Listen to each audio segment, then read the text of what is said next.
I never would have believed that I could possibly enjoy that type of anime. But, Right.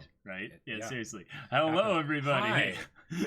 Welcome to the 80th podcast stream. Indeed. And yeah, we're celebrating Jacob. Jazz Jazz hands. Yeah, Jacob's because his it is my birthday. birthday. It happened to fall on a Monday, and that means, boom, there we go. Yep. And you know what that means? That I get to talk about whatever I want. He gets This to has talk not about happened everything. since Caleb left the country that one time, and I made a solo podcast, Right? which I believe was podcast number 16.5, Yeah. as a Yeah. joke at a certain SAO light novel number. But basically, hi everybody! Thanks for all the Oh my birthday god, wishes. look at all the happy birthdays. Oh my god, you guys Oh, yeah. are amazing. We're definitely going to be talking about Domekano, or at least I'm going to be, and Caleb will. Yeah, we're going to talk about a lot of things. Yeah. This is basically going to be Jacob's time to just talk to you guys about like everything that's going on with him, and also That's right. just sharing some things that he's really passionate about. Yeah. Morudel, good to have you here. Where's my president? Flame of Voodoo. Eric Wall. Jad the Mad. Happy F3 bidet. Yeah, bidet indeed. Bidet, man. bidet indeed. The Critical Role episode this week is going to be It's so gonna be freaking so good. insane. Yes. But yeah, I'm basically just going to be talking about a bunch of stuff that I'm really passionate about. Yeah, we could put Critical Role to the mix. Exactly. Yeah. I mean, like, it's D&D. It's D&D. You know, that for was sure. thrown in there. Oh, you guys are so great. Thank you. Michael Just King, thank you so much for the follow. Yes, thank you. And thank you so much for the Twitch Prime resub. Happy to have you all birthday. here. I Happy think the birthday. audio is a little low compared to the usual. Turn it up a little bit, or No. oh, okay, it's good. Yeah, Test, I think it's good. Okay, Yeah. Alright. If anything, we might just be talking a little bit quieter. possibly. But yeah. So things I love. Oh wait, before we get into that, we have to do VIP shout out. VIP shout out. Yes, I will do that really quick. I think that everything's fine. Is that supposed to be on there? Is what supposed to be on where? The noise gate. Yeah, that's fine. If anything, Okay. I can just do this. That Okay, should, cool. That should spike it up a little bit. But yes, thank you so much for being here, everybody. AO Trip, and thank you so much for the host. Oh my God, Jairus Brisk with the host, and Thank Mind you. Pretzel with the host. So many Awesome. people hosting us. Oh my gosh, y'all are great. April Fools. Caleb is actually the youngest. This is How did you foresee? This is a great April Fool's joke to Yep. make. Mhm. Before we do this, of course, Jacob was right. We have to give a shout out to one of our VIP patrons, Yes. Skyfall. Thank you so much for the support. Yeah. It's really cool to have you here, and looking forward to having you on the Discord as Mhm. well one of these days. For all the cool stuff we do there. Yeah, Um, absolutely. So for the things I love, I mean, you guys guessed it. Like, of course I would mention this first because I have to talk about my most recent obsession. There's a whole lot of things we're going to talk about Mhm. here. But first, Domestic Girlfriend. I just started the first chapter of the manga today, and it looks awesome, and there's way more detail that goes into it, and I love it.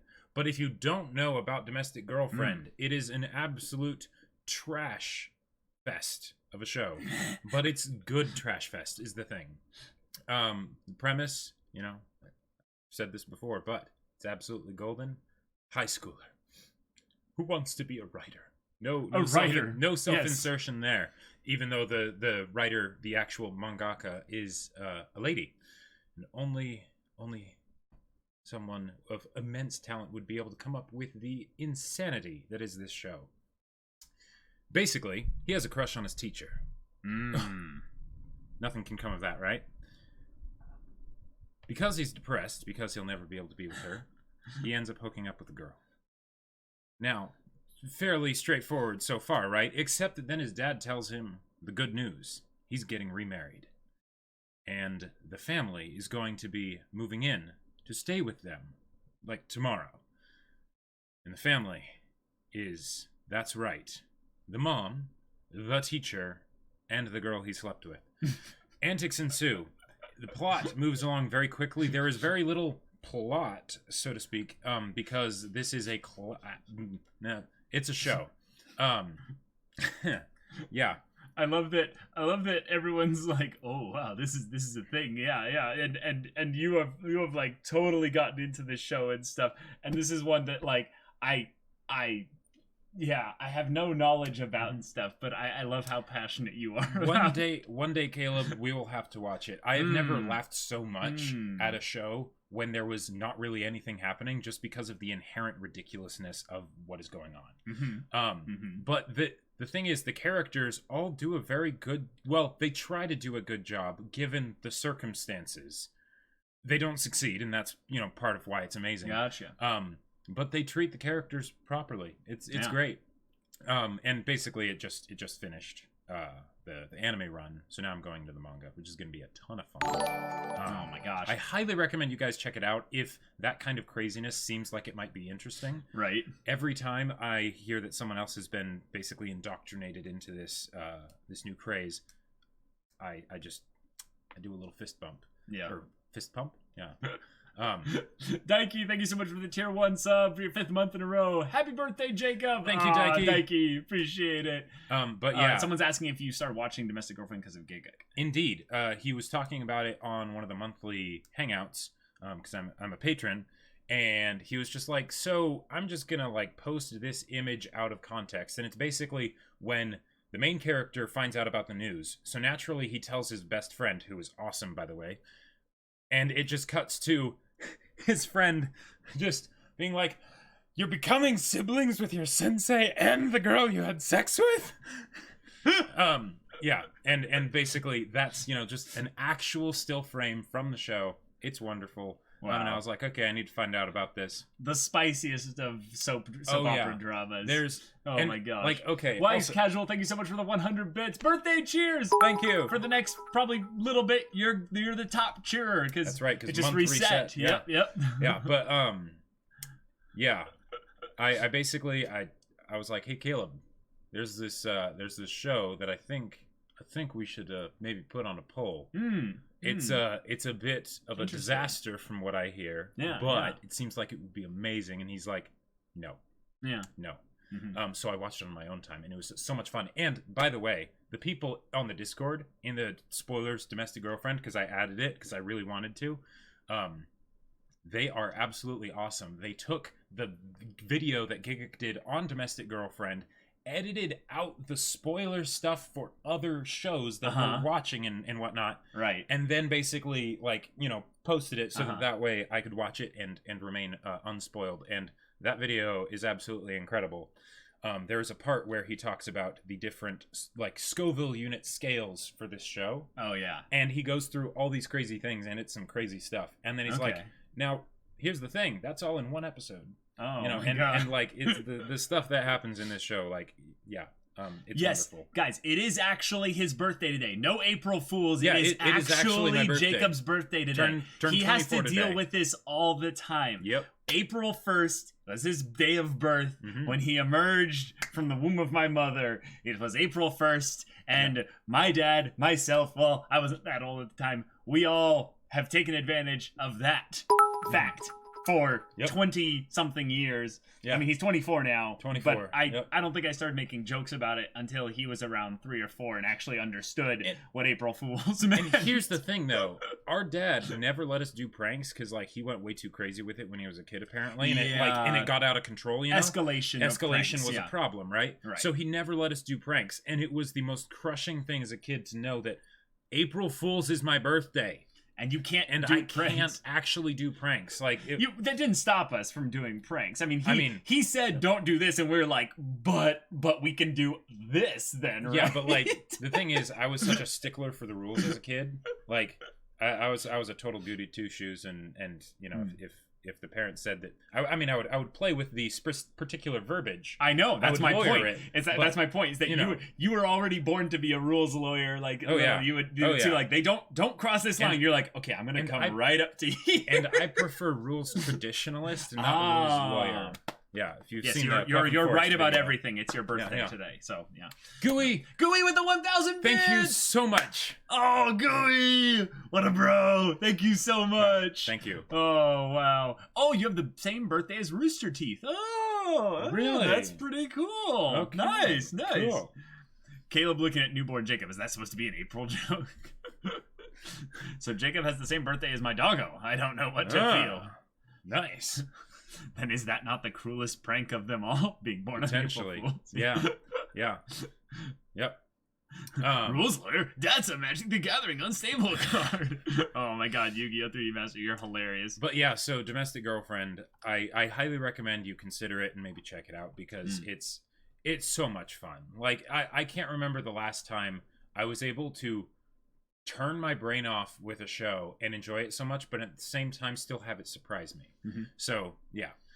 The other thing that I just need to talk about because it's awesome is Battle Lines. Because, like, you did it. Yeah. You did it. You finished a book. You're in the publishing process. Yep. You're only 24 years old, dude. Yeah. Like, you have a novel. This isn't some short story, like, collection of sayings or poems. This is an actual book with plot, with characters, and with an ensemble cast of characters. And yes, it does have a beach episode. Because, you know, you have to double it. Yeah. Okay. But, you know, it's the thing of, I pay homage to where I've come from. Yeah, absolutely. Yeah, for absolutely. Jacob, just FYI, armor means plot. So it's got absolutely some thick plot, yeah, like, if you know what I'm saying. Like, you know, in the anime when it goes into like the certain camera angles and like overly animating certain parts, that's basically what I do with the armor. Yeah, exactly. Yeah. Yeah. Speaking of things you're passionate about, Bad Company. Bad Company. Okay, that is a great point. Bad Company. Thank you. I did not have that listed, but yes, Bad Company is incredible. Yes. And I mean, I would say that's almost self-explanatory, so I don't really need to talk about it much because the thing is, you guys can just watch that episode and watch the discussion, and I'll talk about how much I love Bad Company there. It's a stand in JoJo's Bizarre Adventure, just in case you didn't know. Yeah. Fan service lines. Yeah, BL. Indeed. Genius marketing strategy. But it's one of those things where, like, because Battle Lines is basically my own fan fiction, right? Except their characters are all made up, the world's made up, everything's made up, right? But it's really just like that story that I had always wanted to see. Right. And I'm so excited for you guys to see it because I do a lot of really cool things in there. I do a lot of things that you are probably going to facepalm at me for. And just in general, I'm really excited to see how you guys enjoy the ride. Yeah. And the art has been amazing. Yeah.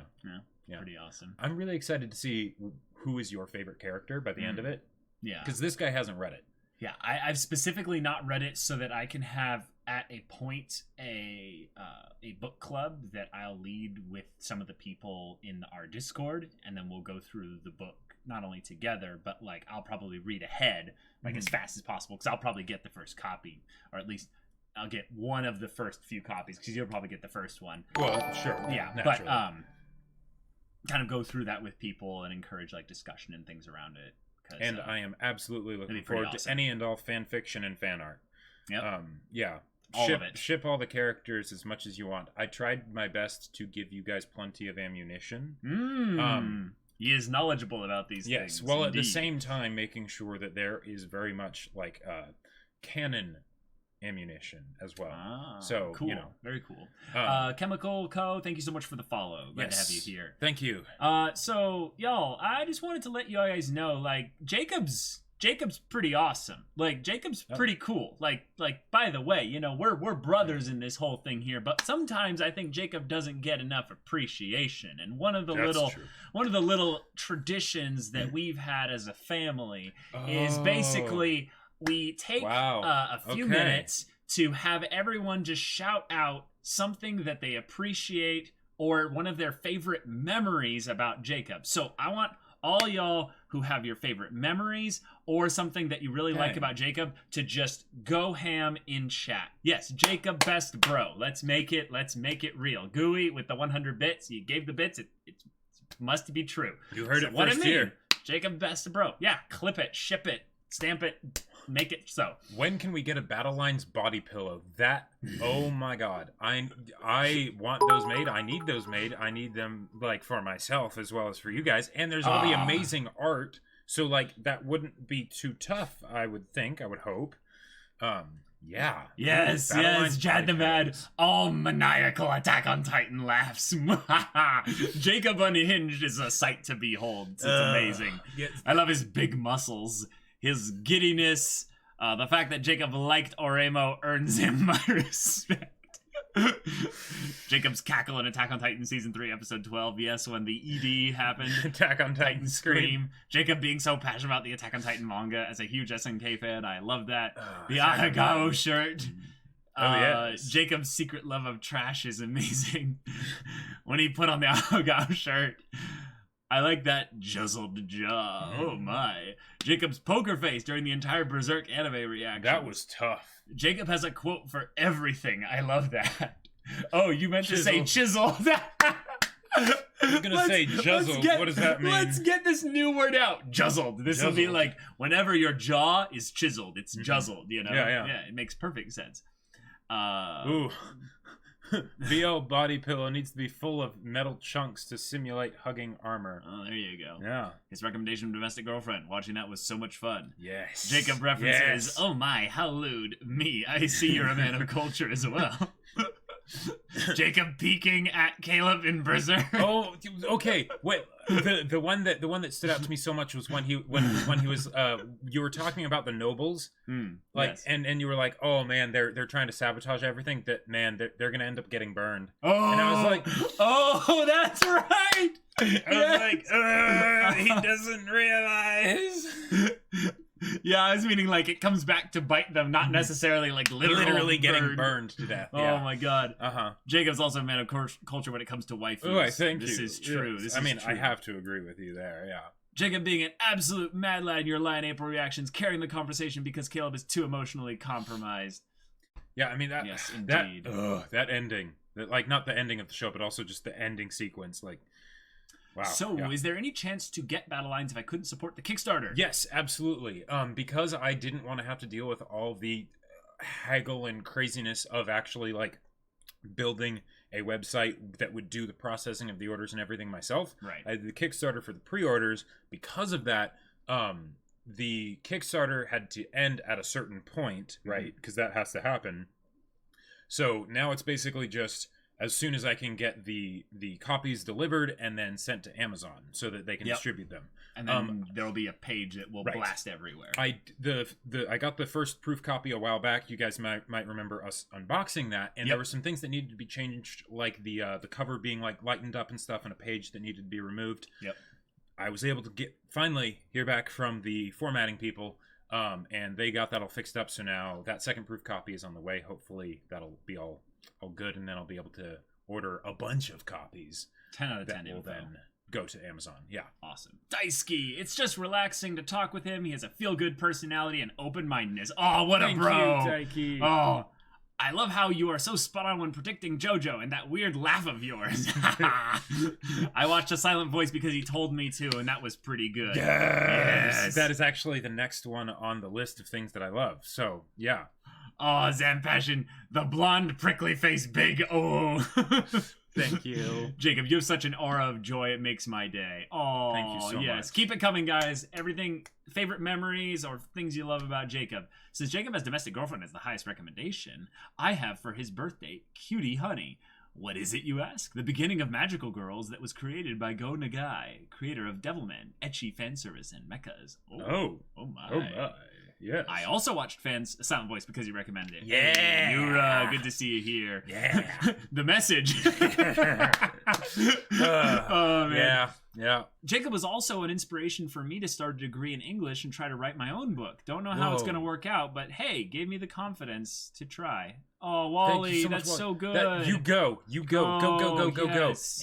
And when you end up wanting to quit like multiple times today and are just like tears in your eyes and anger and you're wanting to like punch a wall, that's normal. That's normal. That's normal. You should experience that about 10 times a week. Right. Exactly. Or more. yes, the message. Jacob picking After the Rain. I probably would have missed that show if you hadn't chose it for Tuesday. Yep. Yes, great show choice. Such a good show. I think that actually one of the things about After the Rain that blows me away is how mature of a romance show it is. Oh, yeah. And then it also has things that aren't just relegated to the romance angle of the plot. You want to know another show that is That's really absolutely mature when it comes to the romance? Totally 100% mature. Domestic Girlfriend. Oh my God. I had to say it. Yes, of course. Jacob's love for sniper action. Mm-hmm. Jacob inspiring me to start something of my own. Hey, Ramiz. Thank you, Ramiz. I liked when Jacob got slapped. No. Your slaps were man. kind of like weak sauce. I can't hurt. I can't. Like, I know. I can't. See, that's one of the things where, because I'm the younger brother, if/what, I mean, we haven't really done slap bets anymore since then. They're kind of out of they're fashion. kind of out of fashion. Yeah. But if we ever do another one and I win, I will not hold back. That emoji for the first episode, Jacob gave me confidence to write my own fanfic stories. Hey, here was my president. Yes. Way to go. Well, watching you guys squirm uncomfortably during Devilman Crybaby is absolutely hilarious. Yeah. Yeah. Take a shot every time Jacob says domestic girlfriend. No, you die. Oh my gosh. 2 years later, Jacob finds out Battle Lines gets an anime, but it's an ecchi anime. But it's all about removing the armor. What's underneath? Well, I mean, that could be great too. Wait, whoa, Eric Walt, do you remember the slap bet you two have for Monster right now? Wait, what? What? We have one for Eric Monster? Walt, remind us, what is it? Oh no. Did we make one for Monster? Did we make one? Yeah. Oh crap. What was it? No. Yeah, don't. Your liver will fail. Oh, I'm working on a comic for a contest and it's delivered on Friday. Jacob was an inspiration for me because we're the same age. Jacob is 24, right? Yep, that's just right. turned Wow, 24. awesome. Good luck with that. Kishiaren. Kishiaren, yeah. Awesome. Cool. I like Jacob and you because you gave me the opportunity to edit Monster for you. I really appreciate it. Thank you. Hey. Yes, thank you, Mitya. That's Kageyama Tobio on Yep, Discord, that's right. Yeah, that's right. Was that a threat? Jacob has infectious passion. Yes, he does. Thank you. I feel as though Caleb is watching Domestic Girlfriend secretly and enjoying it, but is too embarrassed to admit it. That's what I'm hoping, is that eventually it's going to be like that. It's not going to be like that. Well, because that's what he had to do in order to watch Konosuba, is watch Portal it on his own 64, time. And thank you tell so me much about for it. the host. Thank you. Hey, so many awesome people hosting us. This is really cool. It's crazy that Jacob is only 5 years older than me. Like, it's age is a weird thing. Like, it is a weird thing. It doesn't mean like hardly anything. Like, as you grow up, you're still just someone who's trying to figure things out and stuff. Yeah. I'm almost 28. I look like I'm 18, you know. Jad the Mad. I will continue to not watch A Silent Voice for no particular reason, but I appreciate the recommendation anyway. It also convinced me to attempt writing soon, at least once I get the next 2 months of uni out of the way. Hey. Okay, so I say way to go to the second part. Yeah. And to the other part, well, it's amazing. Like, we will wear you down eventually, Yeah, Jad the Mad. Yeah. I love Jacob's Ghost Stories references. Ghost Stories. What a blessed dub. What'd I say? Where are you going? All sinners will kneel before Jesus. what are some of your favorite Ghost Stories quotes? I mean, let's keep this community guidelines, of course. On here. Yeah, like, I know, community guidelines for Twitch, of course. But like, I would. Okay. So I'll not finish them all. But yeah. You want to be a I knew it. You want to live a life of danger. You don't want to get by strangers. And then think of chasing you. That show is so offensive. But it's so good. It's so wonderful, though. Oh my god, so wonderful. The highlights too. It's just. Oh my god, Gooey with the 5,000 bits. Run all you want. You're in an anime reaction channel, Caleb. We will wear you down, Rue. Yeah, eventually. I'm gonna eat my own words. Uh-huh. See, I mean, you know, like, who knows? Like, anything could happen. Yeah. Oh boy. Yeah. You made me watch the Ghost Stories dub after one of your first live streams. Oh yeah, that's right. Yes. Yeah, way back when. God, there's been 80 podcasts. Far. That is crazy to think about. Crazy. Okay. From Sagacious Last, Jacob, which of your own characters do you most identify with? Wait. Hold on. Sorry. I just wanted to get Eric Walt's thing here. Your slap bet for Monster was whether or not Ava would be alive by the end of the story. Who did what? Yeah. Who did which one? Okay. But yeah, go ahead. So I need to know who to for fan art for you first. Okay, so So the thing is that all the characters were basically taken from little splinters of my own personality and different aspects of myself, and then taken into a different environment and allowed it to grow into them being a full individual, right? For sure. So yeah, I don't know. I kind of don't want to say for some characters just because I would have to like go into the details, kind of. Spoilers. But the main character Mercury is like that's kind of an easy pick. Sure. So it's kind of low hanging fruit to say that, but yeah. But any of the characters really. Drop the Krispy Kreme Serpico. Just yes, fill my them. brother, yeah. Duty. What else happening? These are the fastest flip flops I've ever had to sink. That's pretty good. That's pretty good. I just love the just fill the whole filler. Sure thing, jackass. Yeah, if you've only watched the clips compilations on YouTube, that's basically the show. That's most of it, anyways. Yeah. Basically that. Oh my gosh. Oh, Jacob, being someone who's seen the Ghost Stories dub, have you watched anything by Purple Eyes, WTF, like None Piece or Codement? Codement. Yes. We have seen. We've seen all of Codement. I'm at soup. What do you mean you're at soup? I'm at soup. Well, then get out of the soup aisle. Oh, right. You don't have to shout at me. That is my favorite line of that whole clip. It's the idea that it's like Suzaku realizes that he's a bit slow, but it frustrates him, and Lelouch doesn't have to get impatient with him. Right. He's trying his best. Right? I will now proceed to pleasure myself with this fish. Get out of the soup aisle! Oh, right, you don't have to shout at me. It's just, there's still just soup. Like he's literally just like he's genuinely calling Lelouch for help because he is at his wit's end. He's used his mental faculties to their utmost, and he is still missing the key. Just to solve this whole situation. I love all of Suzaku's lines, like.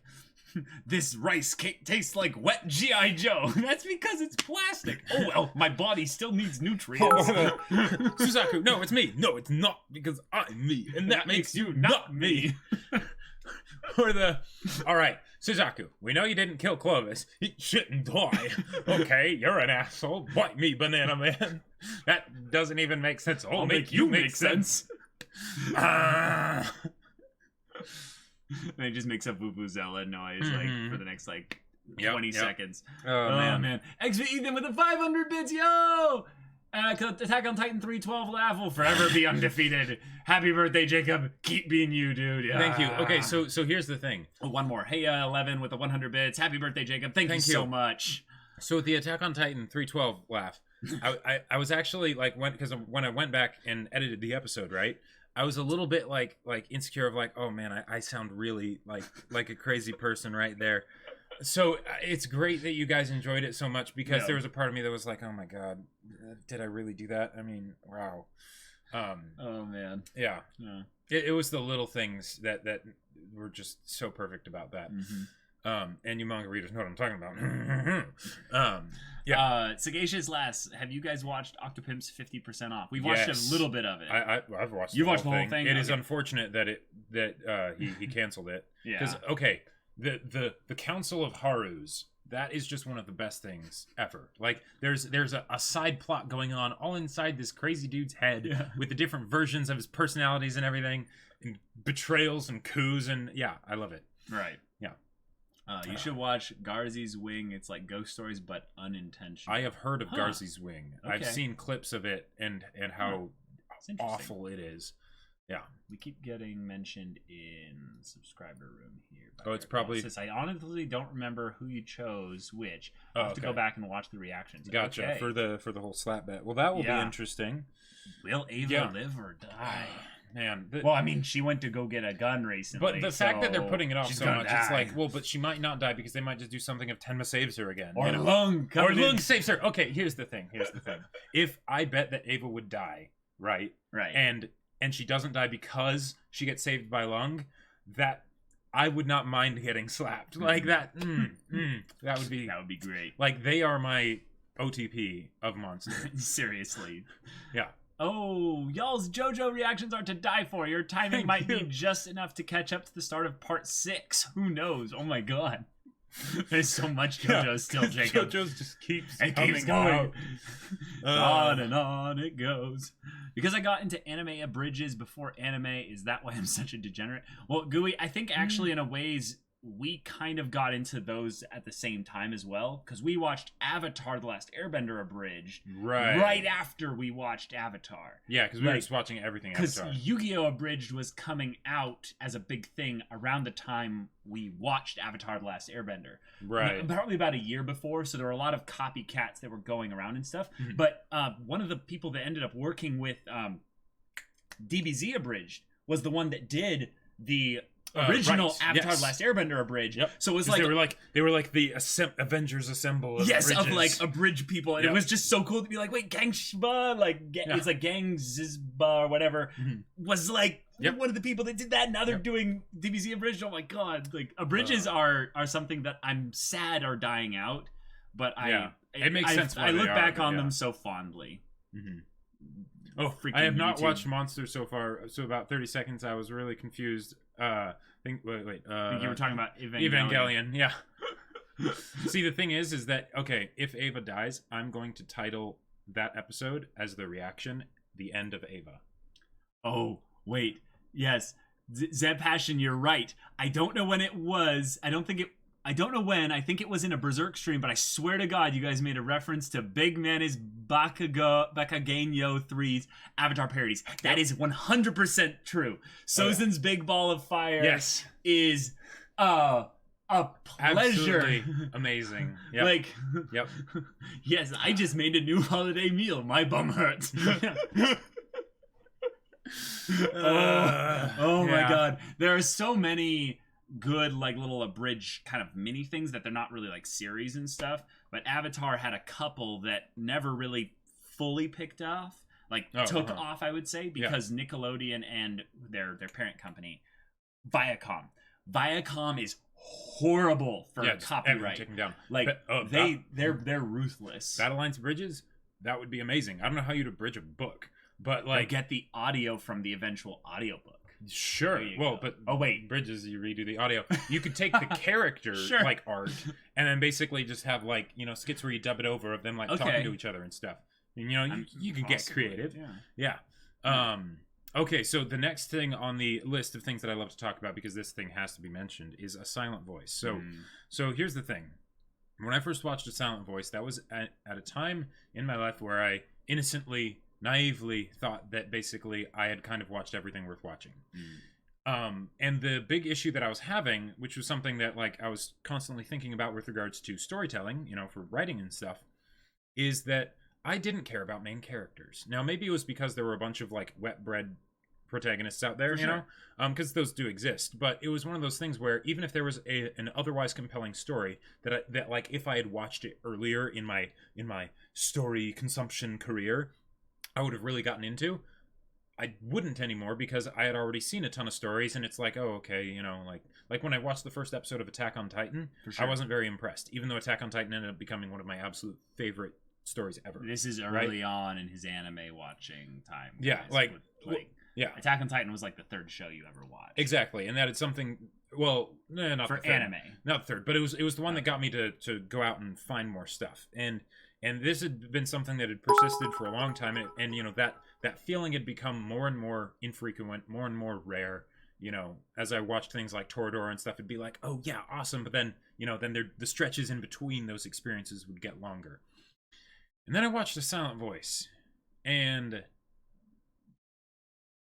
Yeah. I was emotionally invested. Yeah. Like, I couldn't help but be emotionally invested. It was like the show grabbed me by the balls, or the movie, and then basically was like, this is going to suck. But it's going to be great. That was really Hopefully. good. Yeah. Maybe. Like, I usually describe it to people as if it's like someone cut my heart out, threw it on the ground, stomped on it, set it on fire, and then said, okay, and now that's the first 20 minutes. What can we do here? Can we fix this? Right? And, like, it went into the category of one of those stories where I would just obsess over it, and I would be thinking about it all the time, and, like, the tiniest of things that would be done in the movie, it would continue to blow me away for months on end, right? And Yeah. Lariat, oh my god. Genius. Yeah, well, That little Freudian slip there. Yep. Whatever. Exactly. Whatever. I get it, Jacob. It's a constant desire of mine as well. You know, that's yeah. But you mean to say that it broke my kicked train your of heart thought. in the dick? Yeah, basically, it kicked my heart in the dick, right? And that was in the first 20 minutes. Like normally I would expect things like that to happen by the end of it. Like I cried like a baby, like with snot and blubbering tears with wolf children, right? Mm-hmm. Yeah. And then this movie came around, and that was in the first 20 minutes, and I was like, I have no idea what's going to happen with this story. Wow. The character that I hated more than anything, I'm now praying maybe will be able to find peace, redeem themselves, all that stuff, make right what they messed up, and I was speechless. Like, well, okay, no, she's deaf, so she's speechless. But anyways, and it was like every time I looked closer at the story, I loved it even more, right? Because there's some stories where like with time it's like, oh man, that's nostalgic, but it's got problems. Like, it's got problems, but I still love it, kind of a thing. But this was just like, I've realized that it isn't the end all be all because it did its thing that is a specific thing, and stories do different things, and you don't want your story to have to try and like be a specific thing in order to be good, Right. But wow, like that's one of those. It's in that category where I can recommend it to basically anybody because it doesn't have anime craziness.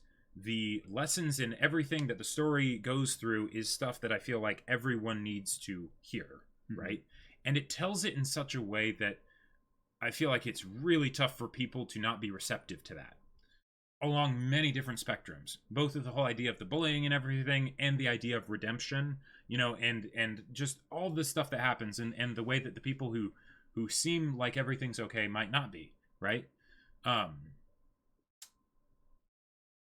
I absolutely love it so much. And then I read the manga, and it was a whole different experience that was amazing for totally different reasons. And it's like A Silent Voice is the story that made me interested and excited to do description, because I don't like doing description like in stories. Like when I read and stuff, like granted I read Lord of the Rings early on, so I don't know if that has I don't know over the top description, right, exactly, story ever. It feels kind of weird to say that, almost considering bad. that Lord of the Rings is one of my favorite stories, right, like franchises ever. But so often it felt useless. Like they were basically just padding the story because there wasn't much story actually there, right? Yeah.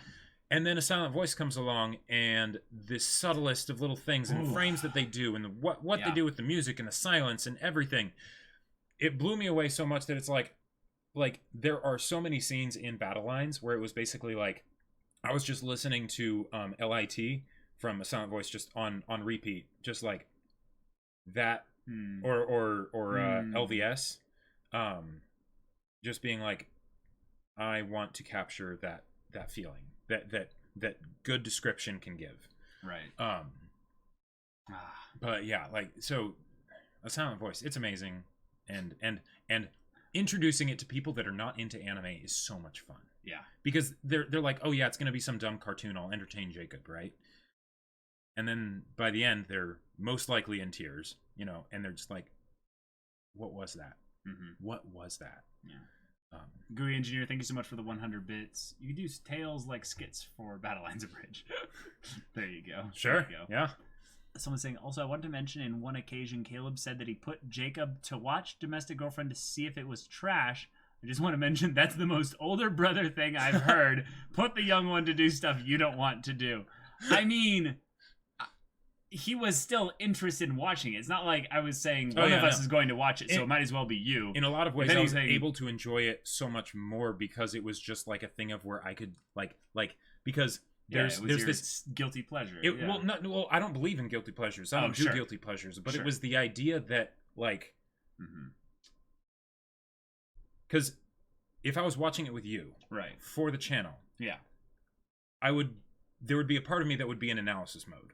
Right? Sure. Whereas, like, most of the time when I was watching Domestic Girlfriend, I was just giggling stupidly the entire time. Like, and again, at points where it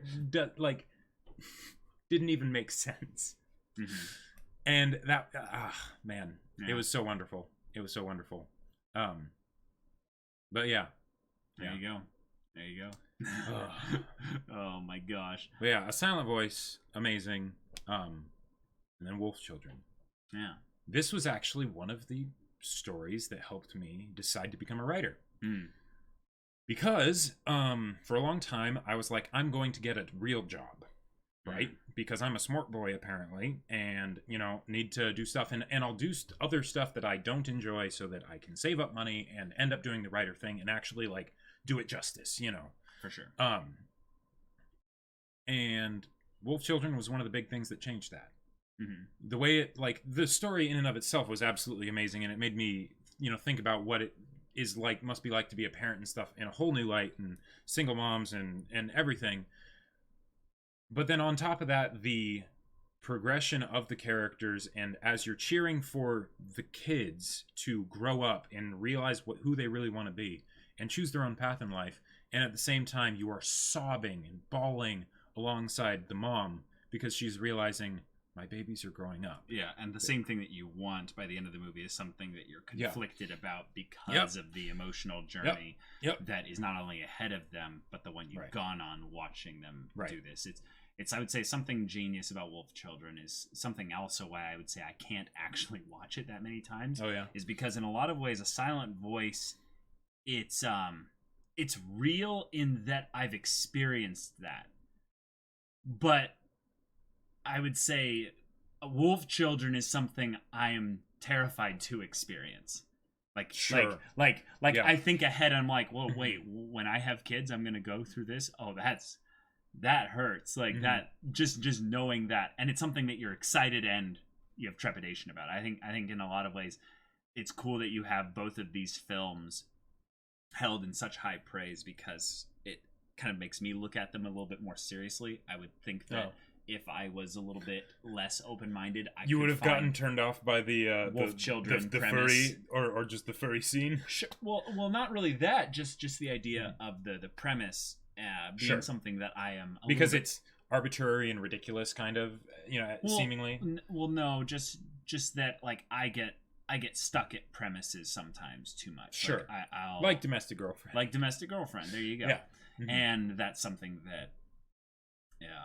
It's something that makes sense, but in certain circumstances. But with these two movies, they're I would say the cream of the crop when it comes to animated movies, and they have narratives that go beyond what makes, I would say, anime something that turns off other people that don't watch anime, because it's just amazing storytelling. Like, it's just brilliant storytelling.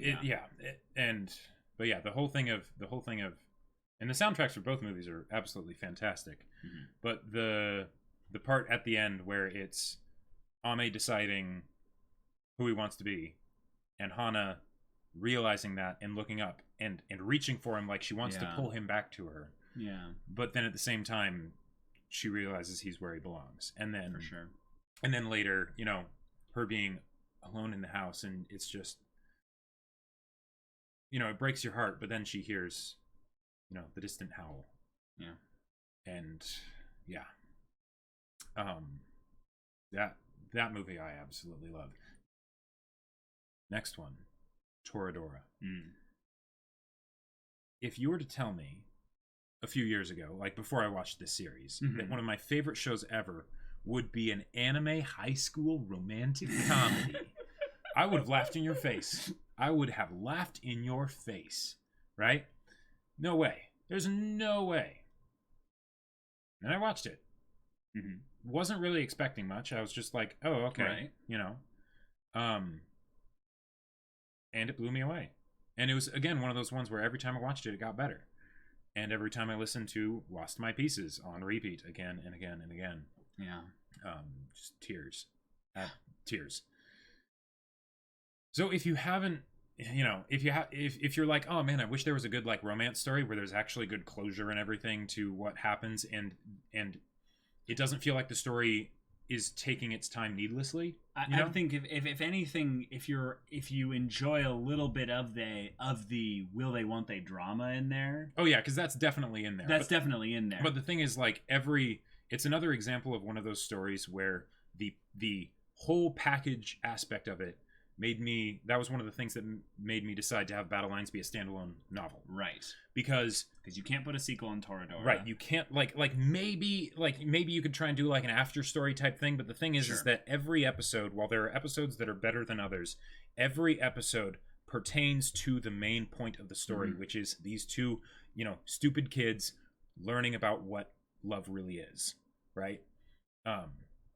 And it's one of those things where when I got to the end of the story, I was so surprised, not with the ending, because they make it pretty obvious what the ending's going to be, more or less, but it was that I didn't realize how they'd gotten there. There were highlight moments where it was like pivotal decisions and things that were made, but the fact that it felt justified every step of the way, and yet I couldn't, like, it was like one of those things where, like, the difference between like a sharp corner and like a curve, if you zoom into the curve enough, it looks like a straight line. Right. And that's what it kind of was. And it was these tiny little things that, those no big deal things matter the most, where by the end of it, I was like, these characters have really grown in a way that felt very natural. But yeah, so Toradora, check it out. Everyone chats like, "Oh my god, stop it! Stop! Oh my god, stop it!" Jacob's feel stream. I wasn't ready. Ramiz saying, "I was watching your Hajime no Ippo reaction. Jacob said, wow, the author must have really researched this. Do you guys know that the creator of Hajime no Ippo, George Morikawa, is not only a great boxer, but also has his own boxing gym where he trains people? It blows my mind that not only he has the time to create a wholesome boxing story, but also draw the manga and train people in boxing. It's really inspiring." Yes, we were told about that. Like, it shows. It definitely shows. I think if anything, what it is that there's people that have, basically they dabble in things. Like like a storyteller will dabble in all the things that they have to put into their story, but then there's the people that live it. And that's more, I think, what we're talking about, is that it's impressive to see that this guy lives the essence of what his story is about, not just the characters, but the setting, essentially. So it's really impressive. Oh my gosh. Oh, sorry, we were giving a little bit of Wolf Children ending spoilers in there, but yeah, it's a pretty old movie at this point. So I mean, it's okay. It's not really a spoiler type movie. Well, yeah. The thing is, it's all about the journey, anyways. Yes. So Yeah, and definitely. yeah, sorry about telling stuff in the story. I mean, hopefully the details will have been forgotten about, anyways, and stuff. But but yeah, it's absolutely fantastic. Because if you haven't watched it by now, well, then what are you doing? And if that's something that forces you to finally watch it, then it was worth the price. Right. Oh yeah, isn't the author of March Comes in Like a Lion a pro shogi player? I believe it. Oh wow, I definitely believe that it. Makes a lot of sense. That makes a lot of sense, because I remember, who was it? There was someone actually, I think, on one of our streams or in our Discord or something like that. Someone was like, "Yeah, there needs to be an anime with like chess or shogi." I was like thinking, wait, we're doing March Comes in Like a Lion reactions, right? And someone in our Discord or stream or something like that. It's like, well, then we have a show for you. Yeah, we have definitely a good show for you. Like, March Comes in Like a Lion is amazing. Yeah, Toradora isn't for everybody. Totally. But the thing is, like, as far as anime romances go, it's definitely my favorite. Like, as far as like with series and whatnot. Yeah. And also the dub's fantastic. I've heard very different opinions on it from like people that watched it in sub tended to not like it as much when they would rewatch it, whereas people that watched it in dub tended to enjoy rewatching it a lot more. So, take that for what you will. For sure. Some other anime that have been really influential to you. I love that you've talked about this one specifically because I don't really share the passion surrounding it as much. Yeah, these next two are... I love that you pull so much out of these two. These next two are ones that have a lot of problems, and I'm not blind to them, but the things that they did were so big to me that they have to be mentioned, even though looking back it's like, oh yeah, that's definitely kind of a nostalgia show, in a lot of ways. First one is Black Lagoon. I watched this one at the right time in my life, both from the standpoint of the premise of the series of being a fish out of water story of like kind of like a deconstruction on the idea of like, oh, wouldn't it be great to go on an adventure? But then it's like, well, wait, hold on a second. Do you know what that would actually entail? Like, is that actually something you would want to do? And then the dub is just absolutely fantastic. Like the dub is amazing. Like basically, like a lot of the stuff that I like, Black Lagoon was one of my biggest studies for dialogue, because the dialogue just fits so well with the characters, and the fact that like my favorite episode for a long time in anime, and certainly my favorite scene in anime, was just the second half of episode 7 of season 1. And it's just a conversation. It's a conversation that was properly built up to between the two main characters that is running parallel to the main themes of the story, where they everything that's been building up finally comes to a head. Yeah. It is truly a conflict, both in what's being said and what is happening physically, right? And it resolves so well. Like, because it's characters that were written to interact well together. And yeah, part of it is just because, they wanted Revy to be the waifu that's the will they won't they with the main character that's kind of a self-insert, even though it's done in a good way. Yeah. But the part where they're basically talking about how messed up the world is, and like, what do you do with that? Right. I watched that during a time in my life where there was a bunch of messed up stuff that was happening, and I was trying to figure out how to deal with it. And the fact that they didn't really answer the question, but they both basically said their piece about it, right? That helped me a lot. For sure. I watched that scene like hundreds of times. Like I have it in my head. Like I could go through it with the intonations and the pauses and the everything and recite it from memory. Like I love it so much. Like I would say the series is worth watching, if not just for that scene and how it was built up to, because it really did fit within the story. I think that my only commentary on Black Lagoon is I really love the characters and how they're trying to be their own kind of Cowboy Bebop kind of spin. But the dynamic between Revy and Rock was just fantastic. And although, I could tell that the anime wasn't going to be something that I would really be interested in going forward, I really love what they did with it. And having watched like little bits of it post, I would say episode 7, not all of it, because I wasn't really as interested in kind of the action stuff there. I really love the character of Balalaika in there as well. Oh, Balalaika is great. One of the most rule of cool badass like antagonists. That's kind of a friend antagonist. Yeah, a frenemy. Yeah. Sort of just situation with the main characters. So good. Like, really, really good. And also the show is funny. Like, the show is genuinely funny. The humor's dark. Oh yes, but it's great. Yeah. Yeah. This next show is one that I took a while to get to come around on. And I think, if anything, Jacob, I kind of want to like skip most of this, if that's okay, because I've got some stuff I want to bring up here. Okay. But this show, I think, means a lot to you, and it means a lot to me now, but it's something that the merits of it, I would say, transcend kind of the anime itself and the accompanying work. Yeah.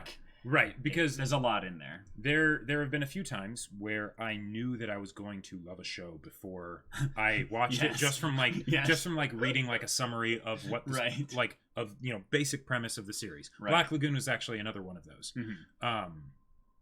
Same with Domestic Girlfriend. But Black Lagoon was one of them, and then Haruhi was another one. The Melancholy of Haruhi Suzumiya and its follow-up film, The Disappearance of Haruhi Suzumiya. Even the spin-off series, The Disappearance of Nagato Yuki-chan.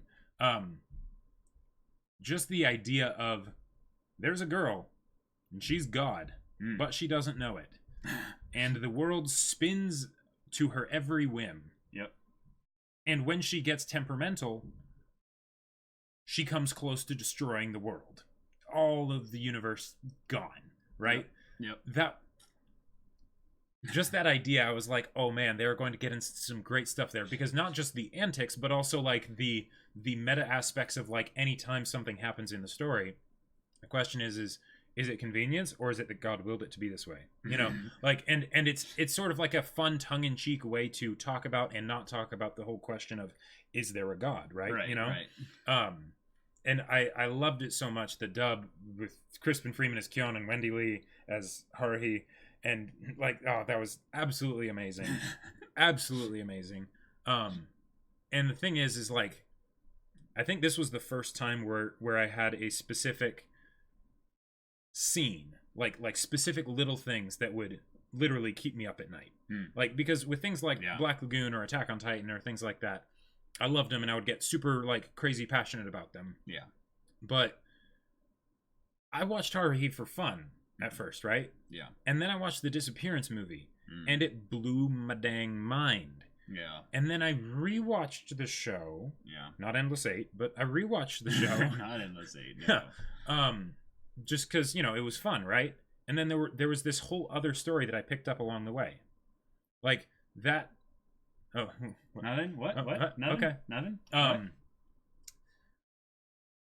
And the whole story of the whole story that basically was being told. I don't want to spoil it, because the Disappearance movie has one of the best twists out there. It's in really my mind. good. Yeah. And it's a twist that makes sense, because the thing is, the best twists are things where you're like, okay, that's mind-blowing. I did not see that coming, right? Yeah. But it makes so much sense. And then it makes you, when you go back and like rewatch or anything like that, you're like, oh, I see. There's so much stuff that I missed out on. Right. And this franchise really did that with that twist, where when I would go back and rewatch episodes and things like that, there would be little things that I would pick up on that I had no idea. Like, I totally missed them originally, right? And there was one in particular. If you haven't seen it, like, because this one took me a long time to see, and when I finally saw it, I could not stop thinking about it for months on end. I would talk the ear off of anyone who would listen. Basically, it's in the episode "Someday in the Rain," which is like largely considered the worst episode outside of Endless 8, right? Though. The Endless 8 arc, because like, I mean, animation budget cuts for, you know, miles, right? Like, almost nothing happens in the episode. And then there's this part at the end where the main character falls asleep. One of the other characters is in the room with him. The main character falls asleep, and the other character stands up. Immediate hard cut. The character has 2 coats on him when he wakes up. They do a lot of things to misdirect by having someone else be there that's like, whoa, you know, and he thinks about it of, oh, I have 2 coats, and then hangs them up or whatever, and draws attention to one of the coats. And then basically the series ends, and that's before the Disappearance movie, right? And the fact that it's before, like the last chronological episode before that makes it even better. And the thing is that I had this headcanon of like, oh, was it this other character that put the other coat on him, right? Right. But they never confirmed it, and it was something that it was so like, there were so many distractions to keep you from thinking about that I was like, it'll just be my headcanon. But then I watched the episode prior. Right.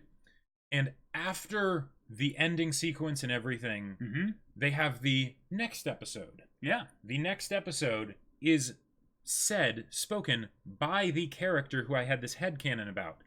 And they basically say, you know, next episode, Someday in the Rain, you'll catch a cold.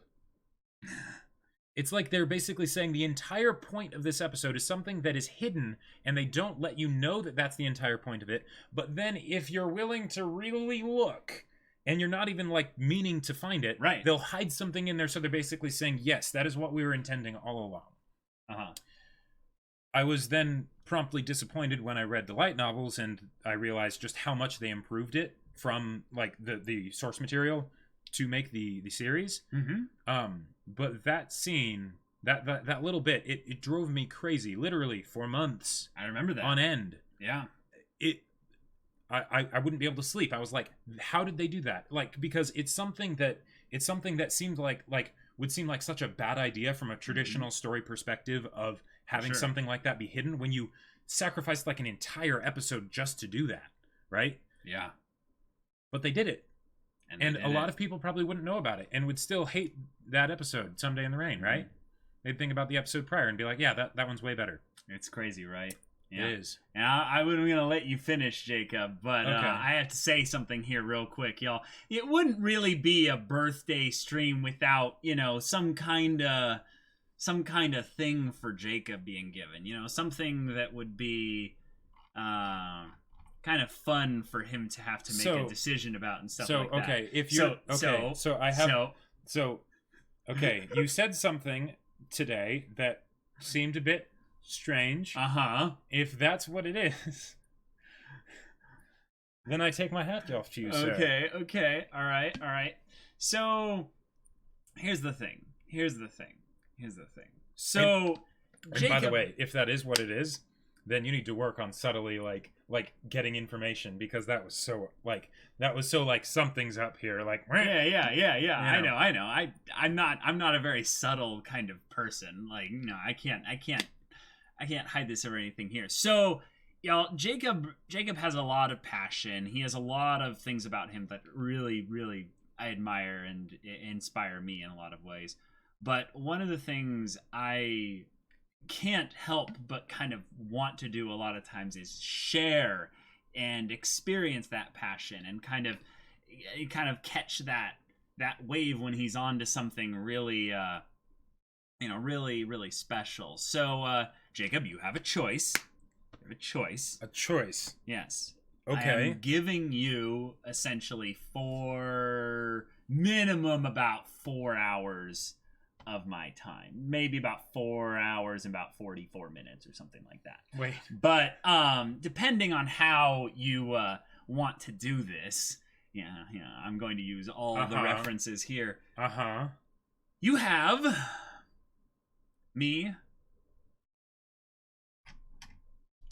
watching Domestic Girlfriend with you on the channel, or watching Domestic Girlfriend with you off the channel. How do you want to do this?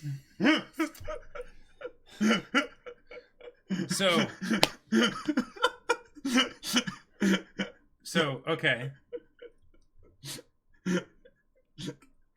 So here's the thing. Yes, I'm going to Here's do the this. thing. Yes. So I thought it was going to be something like that. I thought it was going to be simply like, okay, like once you, because okay, here's the thing. He said a couple things. He was like, all right, when you're thinking of stuff for the podcast, leave like 15 minutes or so for something, that I just want to, right, have time to do my own stuff for. Yeah. And then he asked me, he's like, and it was out of the blue. He's like, well, Jacob, does Domestic Girlfriend, like, how fan servicey is it? Like, does it have anything that, like, and he was struggling to say it. He's like, oh. Dr. Women Respecter, thank you so much for the 5,000 bits. Happy birthday, Jacob. Now you're 1 year older than Caleb because you're the older brother after. Thank you so much for the 5,000 bits. Oh my God. Okay. So yeah. But basically, he was. So I was probing a little. He was, and he was trying to basically say, like, does it have anything? And it's like that would be wrong with like showing people, and it's like, no. But he realized that he couldn't really say that because it's like, come on, Caleb, you're talking about a show that's about what it's about, and you're asking if like there's stuff that you wouldn't want people to see. But then he was like with like online type stuff, and I was like, okay. So I thought it was going to be something where it's like, we'll watch the first episode on the podcast, maybe, and that's what it was going to be. But okay. So, I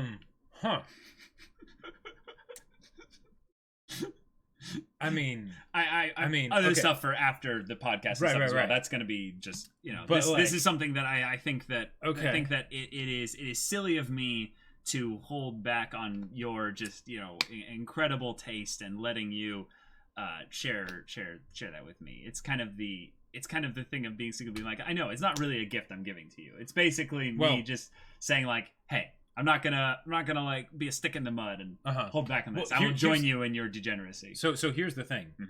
Now I like to believe that the birthday was merely like the butterfly that ended up like causing the crash, right? Sure. Because this was going to happen eventually. However, I must say,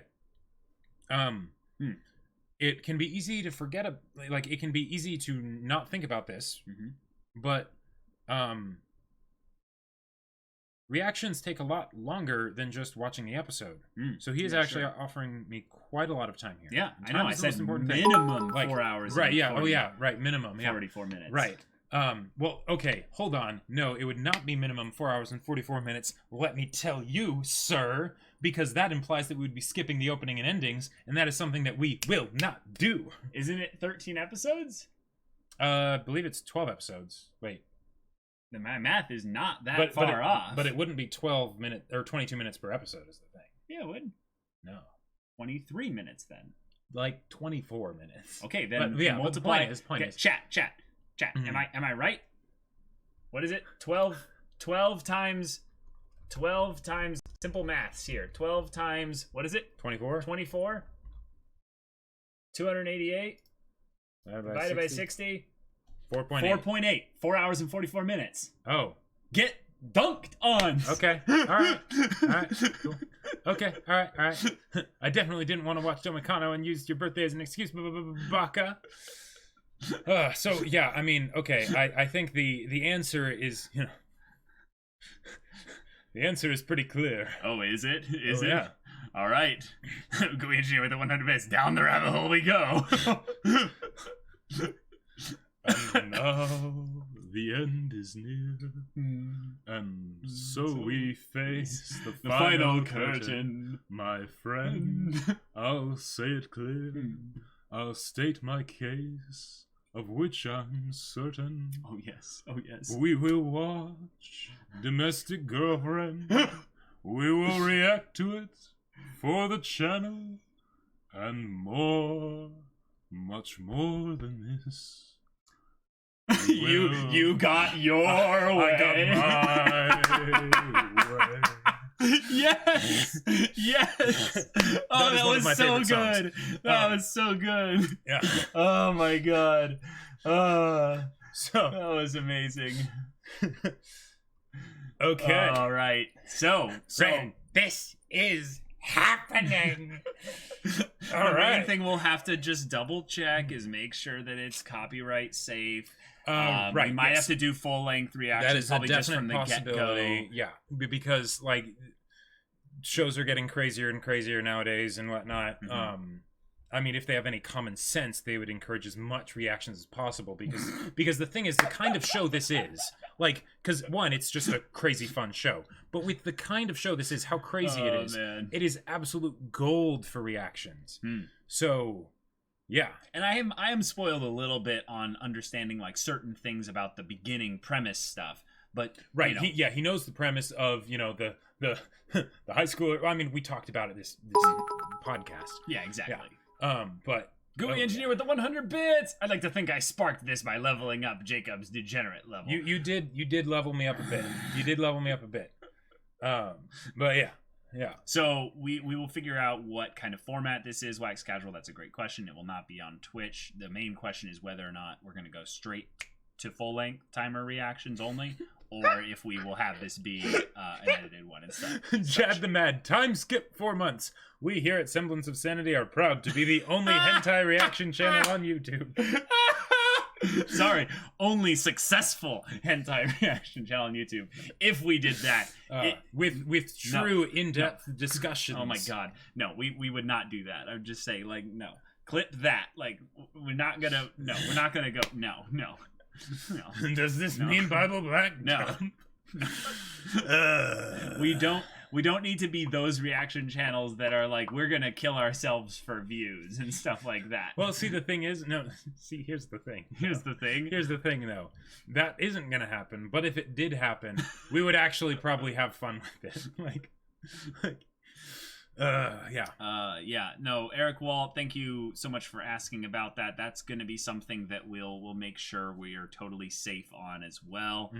Land of the Lustrous music, I didn't know if there was actually that much in the first episode, but if you're saying that it's an issue, we might have to go straight into full length timer for that one as well. Yeah.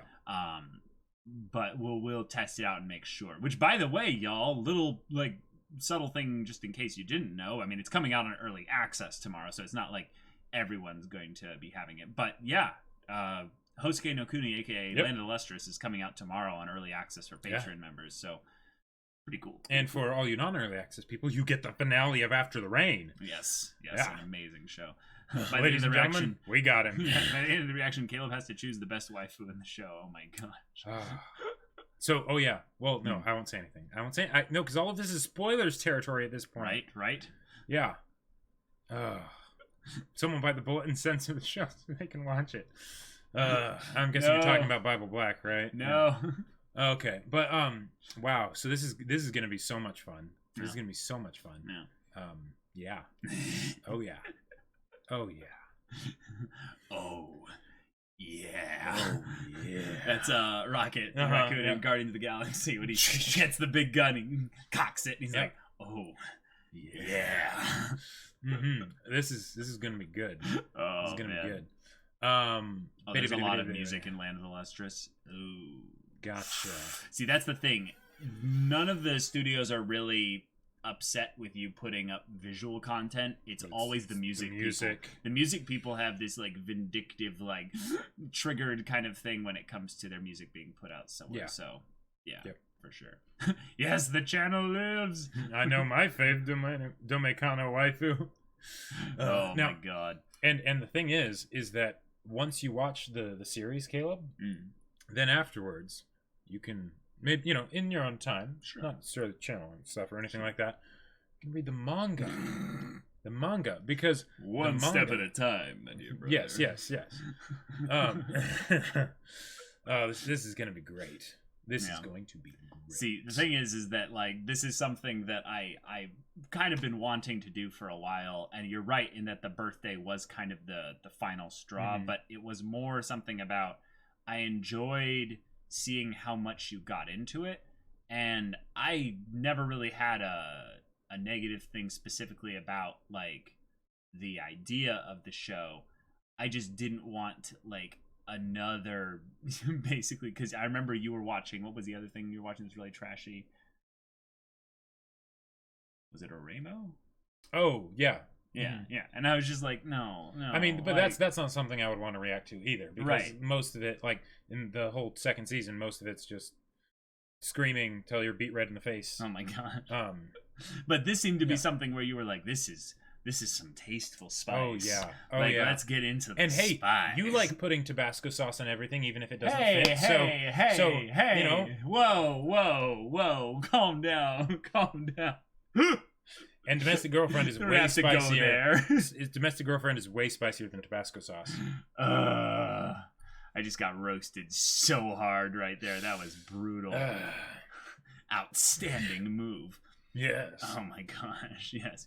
Were you planning on talking about your impressions on the seasons as you keep watching the Monogatari series? I mean, Monogatari series is individually, great. Like the parts, basically? Probably not, because there's a lot of parts, is the thing. I don't know. Yeah. We'll see. Happy birthday from Sweden! Happy go, thank you! Or gratis pa photos said again, or something. It's probably how you say happy birthday from Sweden. Exactly. Swedish. Calling Caleb out, I see. Indeed, yes. Yep. Oh, yeah. Tabasco, someone get these gents some quality hot sauce. Hey, y'all, actually, not even kidding, not even joking. You know, like that show Hot Ones or something like that? Hot Wings? Or yeah, Hot Ones. Hot Ones, yeah. If anyone like feels like sending me hot sauces, and I'm not talking like, below your anus wide open hot sauce. I'm talking tasteful hot sauces and stuff. Yeah, I will review them, and oh yeah, definitely. I love hot sauces. Oh, Eric Walt. So, pronouns are a surprising issue in the Land of Lustrous fandom. Since they are rocks, they are genderless, so some use they pronouns. But since they look like girls, some use her, she pronouns. But since the characters are male pronouns in the original Japanese, some people use he, him pronouns. Of course, it also depends on the subtitles you use. Yeah, I think the subtitles we're using are primarily using male pronouns because it's a literal translation from the Japanese. without much editing stuff. I believe Yeah. it's basically the Crunchyroll subs. Yeah. So Just got here. Happy birthday, Jacob. Thank you, Hey! JC Yo-Yo Man. Thank you, JC Yo-Yo Man. Oh. Send them hot stuff. Oh my god. Oh, Send baby, them the I know bomb. what I'm No, sending, no, not Jacob. the bomb. That's the disgusting one. Tasteful hot sauces. Domestic girlfriend hot sauces. That's right. That's New right. series. Caleb drinks hot sauce. If Caleb was president, what would Jacob be? Vice president, secretary of defense, first lady? I'd be the Minister of War. Oh my god. Battle lines. Yeah. Oh my gosh. Got to run, but happy birthday, Jacob. Thank you, Thank Jess. you, Jess. Thank you so much. Are there any Carolina Reapers that look close enough to ballots? Maybe if you mushed a I bunch don't of know. Carolina Reapers together, Yeah. you could make art with it. I believe the Kizu movies Right. are right after Baka. Bake. Right. Bake, not Baka. It's not Baka. It's not Baka. Baka. Yeah. Oh my gosh. Ooh. Yeah, we're gonna be having a lot of fun tonight celebrating Jacob's birthday and stuff. I'm gonna see if I can rope some people into watching Your Name that have not seen it. Caleb's seen it, but like, other family members other people and whatnot. haven't Yeah. seen it and stuff like that. So that'll be pretty fun. Other than that, Jacob, I kind of wanted to just kind of wrap things up with sharing a little bit from my heart here. One of the things that's been really special about this journey, y'all. Yes, this is going into wholesome stuff again, so I'm not trying to be cheesy here, but I just want to speak kind of in front of you guys about like things that I'm really proud of Jacob for. Is that the channel started back in 2017, October 2017. Wow. And Yeah. and it's crazy to think that that's something that Was it really back then, or was that the Patreon? no. Patreon started actually. Oh wait, hold on. No, it was October 2016. Right. It was October 2016. Yeah. Patreon started in July of 2017. But one of the things that was really special to me was Jacob. Jacob was never really into the reaction series kind of things. No, he not was never really into reaction channels. Like I watched some Murder of Birds for like Ruby Volume 3 stuff. And that was something that was really special. But I had always kind of wanted to do a YouTube channel. But something that Jacob had always really been, I would say, the pioneer for, especially with kind of our talks together, was he would really champion the discussion of dissecting stories, not just for the theory kind of things. And I think that was more what I was primarily focused on. He would have that as well, but he would really get into the meat of what made the story a good story, because you could already tell he was planning on how he would Incorporate it by writing. osmosis into his own writing. Yeah. So what was just really, really special to me was to watch him then go into this whole channel experience here with, I would say, no filter put on him. It was really like honest Jacob, like coming out there, and it was something really special to me, because as someone who I would say has always felt like I needed to prove myself or kind of put on the best face when it comes to things, Jacob's just raw nature and showcasing who exactly he was, like throughout like Attack on Titan, for instance. I love that you guys were so positive talking about like, oh my god, Jacob and his passion for Attack on Titan. Yeah. And but also like the way that you would really get excited about like making sure, okay, then don't give him any hints or anything like that. It was something that, I don't know, really meant a lot to me. But coming closer to the end of this journey here with your first book, something that really moved me a lot was that I got to watch him guys go through the process, like the journey. Like I don't think you guys really realize what that's like. But how many years was it, Jacob? Just about 3 years? 3 years come the 16th of this month. Yeah. So yeah, like you realize what 3 years working on a singular thing means. Like think about anything that you would have to work on that would take that much time. How many times do you think you'd want to give up? Or how many times do you think you'd like be like, I can't do this. This is stupid. It was so much for me to see him going through this And a lot of times I wasn't the most as helpful as I could. Like I wasn't as as encouraging or as there in the process with him. And I saw all these other people come alongside him and really push him, and I did my part as well. But it was something special to see him succeed in this, by finishing. I can't imagine what it would have been like to be in his shoes, pushing forward, writing a book. You do not know personally before you wrote this book anyone that has written a book. No, there was so there was no one he was bouncing this off. Yeah, no, there was someone that was a distant friend of my mom that had written books, but it was not books, no relationship with her. No relationships with her, and that they weren't books that I particularly enjoyed. I checked out the first one, but it was kind of yeah. So one, there's all these things that I can feel Jacob and I were given an advantage in. We were given some kind of a helpful boost. We had plenty of people that were teaching us how to do all these things the right way the first time. And then the channel comes along, and I don't think we did it the right way. I think we just kind of stumbled forward in it. And yet you were so willing to run with me in this, even though it worked out really well, pretty quickly. But there was so much in there where behind the scenes we were just trying to figure out, okay, what do we do next? Okay, let's do this. And I really feel like you were so gracious with me when I would screw up, or when I would be interrupting or something like that, or just kind of not really being the best older brother. But there was so much in that where I ended up relying on your strength and your, I would say, almost dogged determinism, the shonen protagonist determinator type, just ferocity, where you're almost like a Bakugo underneath the covers, so to speak. There's this passion, this that volcano thing that just will have what you desire. And it really means a lot to me to see you now on the other side of this and going through the annoying technical stuff of actually getting it published, but realizing that I'm probably going to write a book now at some time in my life. I don't know when, because you actually were able to do it. Any part that I had in my mind that doubted whether or not you could finish it was just obliterated, beaten dead, just over the course of time. And it's really special. I'm not really good with words when I'm trying to do a speech thing or anything like that. I've actually flubbed a best man speech at one point.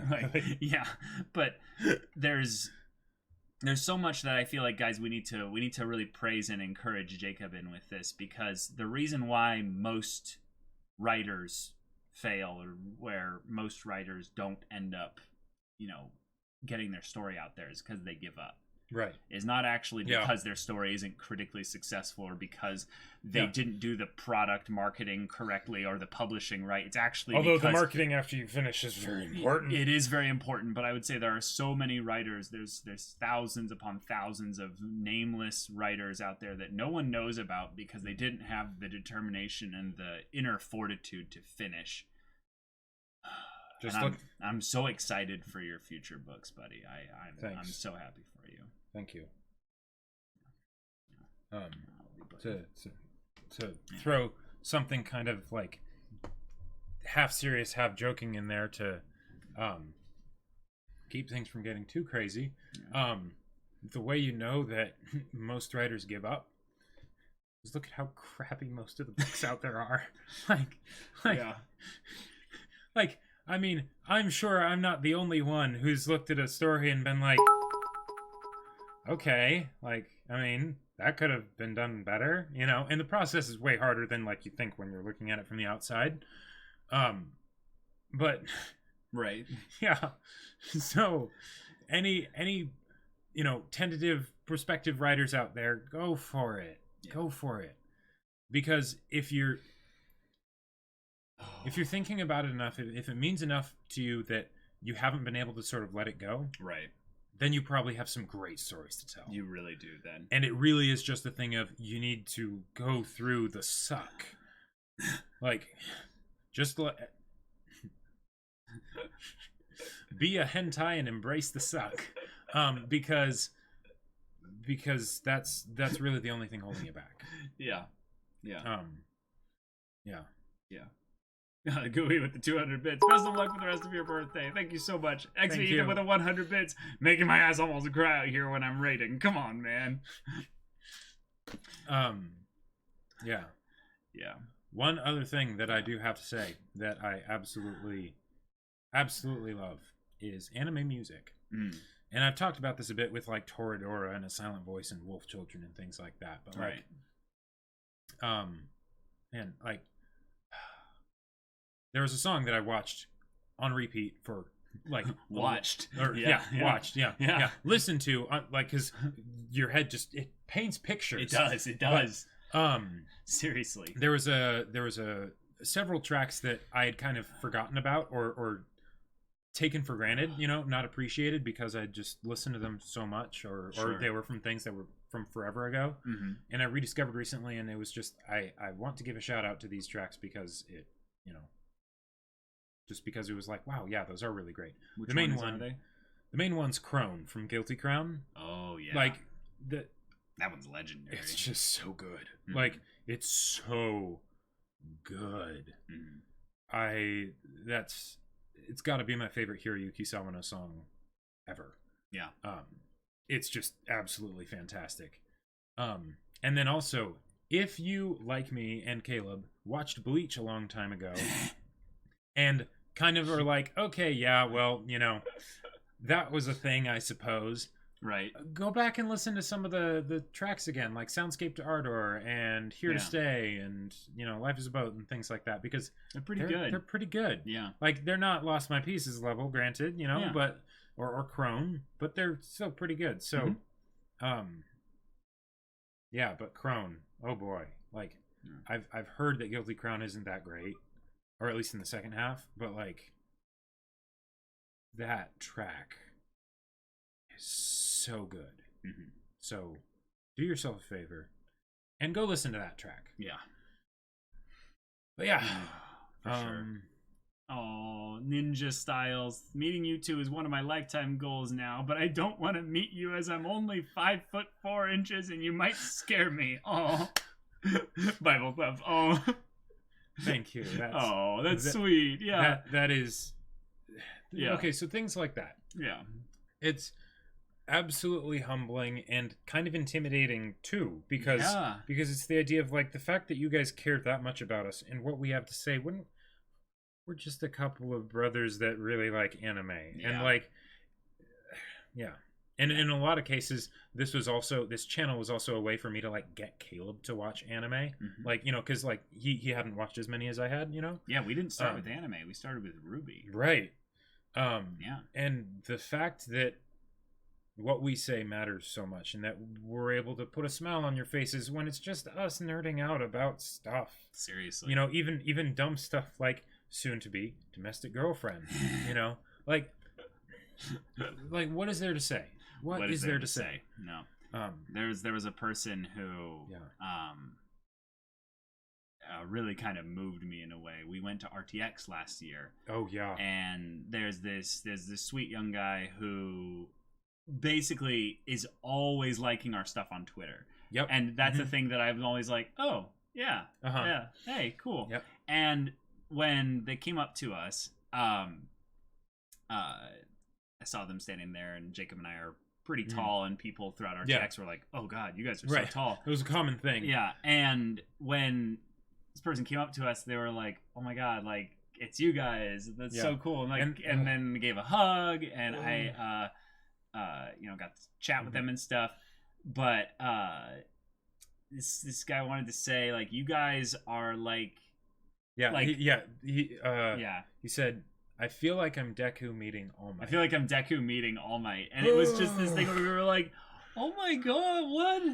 no, it was just so sweet and stuff. And yeah, the kid was he was a little short, you know, and stuff like that. So he felt a little intimidated and stuff because Jacob and I like kind of have that JoJo like. Yeah, I mean, you know, like we're no, you know, we're no pillar men. No, but we're tall. We're tall. So yeah. So yeah, it was great, and it's just something where I've gone like, oh, that's stuck with me now, like, you know, all since that time. It was just really good.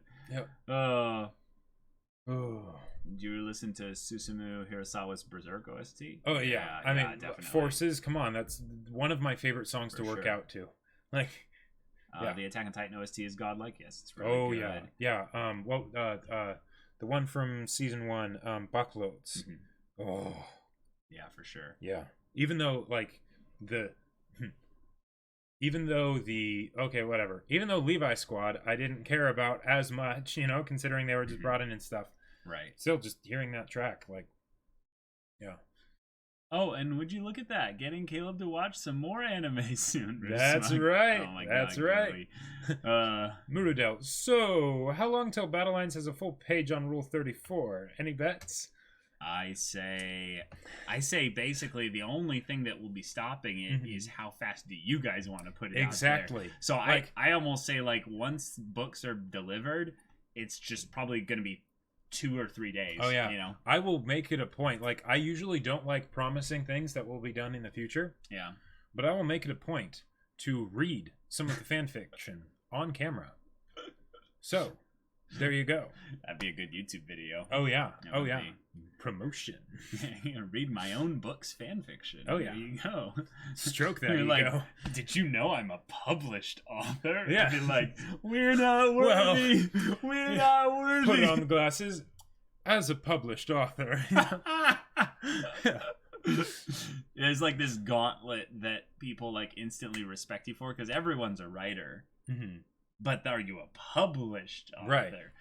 And then some people be like, "Oh yeah, you're published. You have like a 90-page ebook on Amazon about like, you know, some kind of discussion topic." But don't then it's skimp like, no, on editing. Don't skimp on editing. Like, yeah. yeah. The Onizuka of it. Jacob, 24 years old, a published author, bachelor. Yeah.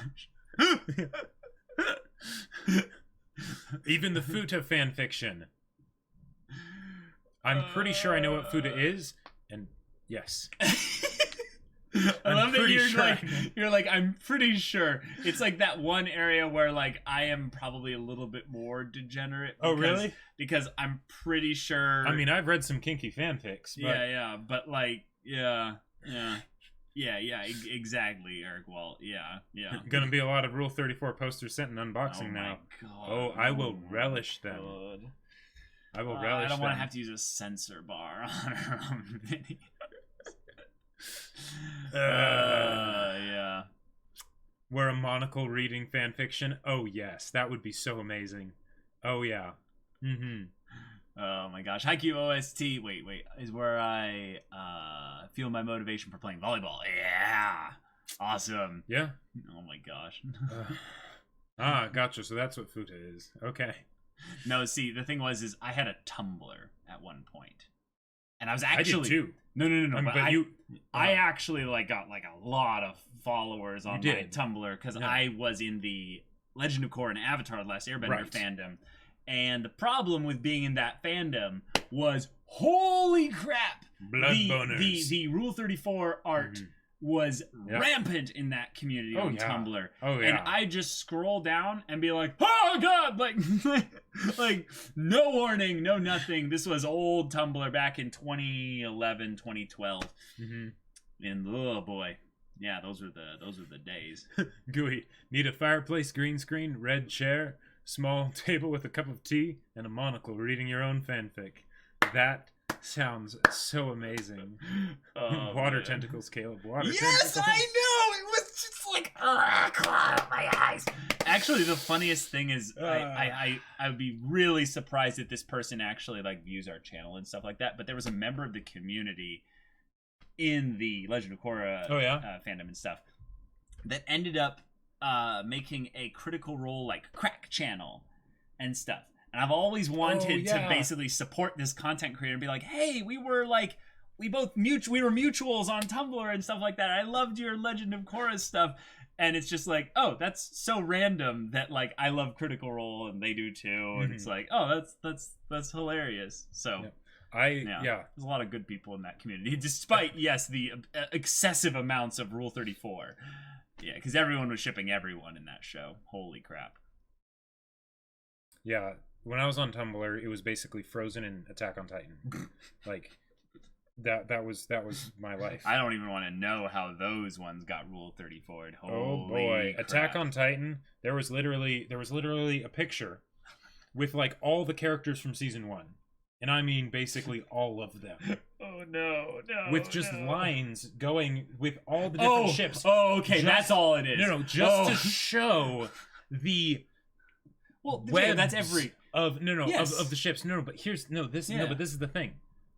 I thought you were about to say this was like an orgy photo. I was like, oh no. I knew like all of them. Oh, you knew all the ship names. Not all the ship names. I was familiar with them. I knew I knew them. I knew why they were shipped. I knew the common things that people talked about with the ships. I like oh man, yeah. Oh man. Asa Revols, thank you so much for the follow. Glad to have you here. Oh man, yeah, this has gone off the rails, but I'm really glad y'all are here. It's been something special, and I want y'all to just continue to like send Jacob like your memes, your everything, your support, your Fuda fan art. No, really, please don't send that. I will block you on Twitter.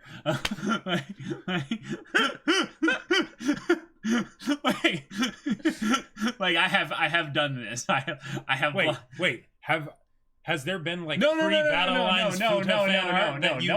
No one's sending that stuff. They're just sending us stuff that I'm like, yeah, blocked. You know, but yeah, everything for Jacob and encouraging him with his writing, but also just celebrating him. This is his birthday month, effectively. So yeah, and also we do have an unboxing video that's set to come out on the 15th, so there's still 2 weeks. True. If you want to give Jacob a gift, even if it's just a letter, even if it's just a letter, we love the letters. We love the letters. In some ways, the letters are probably my favorite part of the whole thing because they're done first, but also because there's something personal about like being able to talk with you or basically hear your voice in your letters and stuff like that. So, yeah, thank you all so much for those. Wait, what? How about Ricardo Gnome Futa fan art piece? No. Wait a minute. No. Is someone from my D&D group watching this podcast? Wait, what? Is that someone from your D&D thing? I have no idea. But Ricardo is spelled with a K, isn't it? No. Okay. No. In this character, it's spelled with a K. No. I'm not sure. Are we talking about the meme Ricardo recently? Oh, that's probably what it is. Okay. Yeah, that's of course what it is. Okay, all right. It's a right. meme recently, Jacob. Okay. Yeah. Okay. All right. Yeah, exactly. Where's my present? You guys are so cool. You make me love anime so much. Aww. Oh. I can't love the shit out of you without getting closer. Okay, guys, can we all just like this is just a random tangent, but can we all get some whatever that face is? Not PogChamp, it's the Gotchagasm for just the Dio's or like okay. Weird thing. I like it does things to me. I don't know what it is. So it's so good. When we watched the part 3 finale, right? Yes. I had never seen that meme before. I had Which meme? The you're coming closer, right? Oh yeah, me neither. I had never seen it before. I don't know how that happened, but the thing is that after we watched it, like within like a week or two, they started showing up everywhere. I'm not sure if we noticed them. No, but I had never seen it before. Like, because the thing is, we were watching JoJo, so I knew what JoJo's looked like, right? Never anywhere And then right after we watched it, they just started showing up, and I was like, "This is the weirdest thing. Like, how is this happening? Like, this is some next level like conspiracy theory stuff of like the robot all overlords." the YouTube algorithm, Yep. Jacob. Algorithms. Algorithms. Yeah. And as far as the Tumblr rabbit hole, how far did I go? I did RP. Yes, he did. He With did Attack on Titan OCs. OC. RP. I did Attack on Titan OC RP. Oh yeah. If you know what all that means, I am sorry. I mean, it's pretty self-explanatory. Yeah, it's but... pretty self-explanatory. But yeah. Yep. Oh my gosh. Yes, thank you for all the gotcha-gasms, because holy crap, I just rediscovered my appreciation for Dio's voice actor and just the the complicated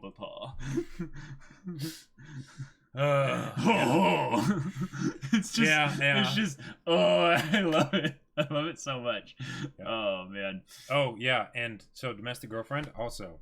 The fact that we're going to be reacting to it is going to be awesome. Yes, that too, Eric. Well, yes, exactly. What? Yeah, Dio being in Kaguya. Yes. Wait, he's the narrator? No. He's not the narrator. Isn't he the dad? Oh, yeah, that's right. That's right. Yes. Yeah, on the phone call, right? Yeah, that's right.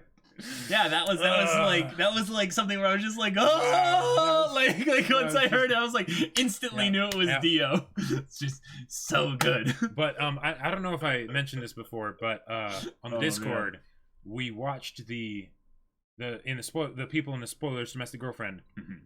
We watched the finale together, and it was awesome. So much fun. Mm-hmm. But yeah, and the manga's gonna be even better. Sweet. And now I'll be able to give the fresh perspective of being like, oh, this is great. In the manga, they, no, that'd probably be super annoying. Yeah. Just a little bit. Oh, that's right. Yeah, the Beast Titan will be Dio. So for the season 3, part 2 of Attack on Titan. And the Beast Titan is probably going to be front and center once they get back to Shiganshina. So that's gonna be cool. Well, I won't say anything about that. Mm-hmm. But Mm-hmm. Domestic Girlfriend. And Erwin is Jotaro. Oh, that's yeah. Erwin being Jotaro is just so perfect. Yep. And Shinzo Sasageo. Yep. Susume. Oh yeah. Prepare your butt, Kayla. This Attack on Titan arc is insane. No more speaking of rubbing my nipples. On Titan. I'm just like, oh baby. No more speaking about Attack on Titan. Give it to me. Yeah. Oh, the month of April, y'all. This month of April is gonna be nuts. There's so much good stuff coming here. Like crazy good stuff. Now we can all kind of just shuffle One Punch Man season 2 to the side. It's sad, but it's true. Sad, but it's true. But we still have Avengers Infinity War Part 2, Endgame, that craziness and stuff like that. We got Attack on Titan coming back. And the whole new season, right, of anime? Does that start? Well, right, because Domestic Girlfriend just finished, so so that's going to be starting. Got a new season coming, so this is great. and then freaking Game of Thrones too. That's right, the freaking series finale, the final season. Maybe they'll actually have this one be good. Oh shoot! Yeah. So I'm skeptical. So you're basically saying like we'll be those like one reaction channel that like calls Game of Thrones out when they have like a crappy episode. Yeah. Basically. I mean it. Yeah, it had some good things in the 7th season. It did. Like it had some really good things. The banter was really good when it was banter. Now, it was there primarily for fan service, and they spent way too much time on it, as enjoyable as it was. But then there was a whole bunch of points where it's like, why? Why? Yeah. Like I feel like it's almost one of those things, kind of like the Star Wars prequels. Yes, I am comparing Game of Thrones to the Star Wars prequels. I mean, the Star Wars prequels are amazing. They are fantastic. But the thing is that it felt like it's something where the franchise was so big that everyone was yes men. Yeah. Once basically like Jacob starts ripping into a Game of Thrones episode, I'm just gonna be like, this is where the fun begins. Just eat that's what we should do. We should prequel just use meme it prequel memes throughout the Game of Thrones series. That Just will ascend to an even higher level of reaction also channel. just so that we can basically be like publicly being like, okay, when it does something bad, this is how bad it can get. But yeah. Yeah, prequels are good stories but executed badly. Yeah, well, there's also all the dialogue. It's awful. Like, it's Right. really bad. So Yep. it's a weird comparison. Mm-hmm. Game of Thrones fell apart plot-wise because they're not following the books anymore. Right, and well, yeah, it just And shows. they're trying to shows rush it towards a finale that Right, they it- don't Yeah, really have a lot of build but up even towards. then, they're not rushing it towards the finale. That's the Mhm. problem. Like, yeah, Well, there's only 6 episodes. I know, Yeah. and they decided rest at the in very peace, end. Rest of, in peace, Winterfell, basically. right. But What else? But like they bring up the Golden Company. Okay, so the Golden Company had like a whole arc Yeah. in the books and Yeah, everything, that's and true. there was like other stuff there and like characters that were important.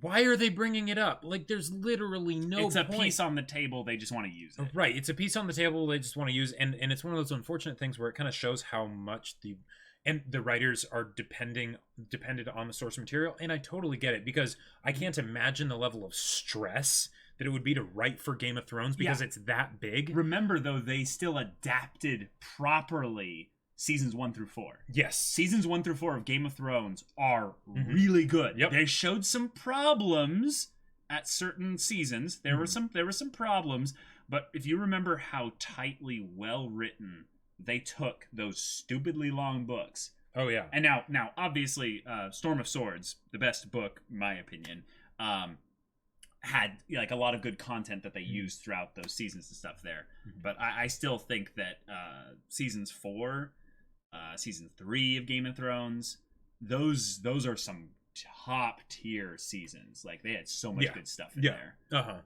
Like so we can still get good stuff. It's just I think that one of the things that we're worried about, and more so, is just that we were big fans of Lost back when it was going and stuff like that. Oh, And it's yeah. like, how do you end Lost? You don't. right, exactly, yeah. And I still kind of like the ending of Lost for the most part. Like Mhm. I think it's very adequate. I think it's above average, But a Game of Thrones ending poorly would just be such a disappointment given how much they've been going on here. But anyways, And given that that's a might be random the only tangent. Game of Thrones we get, like, because Yeah. who knows if book 6 is going to be finished. I mean, they're doing a Game of Thrones prequel series after this, right? That's right. And That's could probably true. follow the Targaryen rise to power. Yeah, go they could back do to all kinds of Aegon stuff. There's gonna be some cool things there. Oh. Yeah. Do you think the next book will ever come? You mean the second book that I write, after Battle Lines? Yes. Yes, it will. It will. And it'll be awesome. And it will be a genre switch, right? Yes. Yeah. Yes. Unless for some reason Battle Lines blows up so much that there ends up being like craziness that makes it be like, okay, let's do another book first, like still in the world of Battle Lines. Then maybe, but it's probably going to be a genre switch. And you can basically tell all those investor people to basically like say, no, you like this? I can make better things than this. Exactly. And You then want to they'll see be my like, best "But- work? Just wait but- for the next one. But we need something evident, and you're like, no, like make this into a movie, do it, or an anime. or an anime. I wouldn't mind. I wouldn't mind at all. Oh man, yes, Game of Thrones takes its reaction channel even further beyond. Hey, Zychronia! Yes, happy birthday, Thank you. Jacob. Yes. Oh man, yeah, the books showed some technical problems from 4 to 5. That's Oh, yeah. true. Mhm. Yep, Yep. for sure. Go enjoy time with your family, you goobers. Yeah, we will in about 5 minutes. Yeah. Would y'all be open to a ReZero season 2 reaction? It got an announcement, and y'all have strong opinions on the first season, so it'd be interesting seeing y'all's thoughts on the series to see if it turns y'all around or making Caleb's roasts on ReZero even stronger. Okay, So- I am 100% on board with doing ReZero reactions eventually. It's just a question of whether or not we would do them seasonally, Right. or we would do them Like afterwards. Right, exactly. Because it probably wouldn't be an automatic thing, right? Nope. It would have to win a poll. Yep. And would it get the Promised Neverland treatment?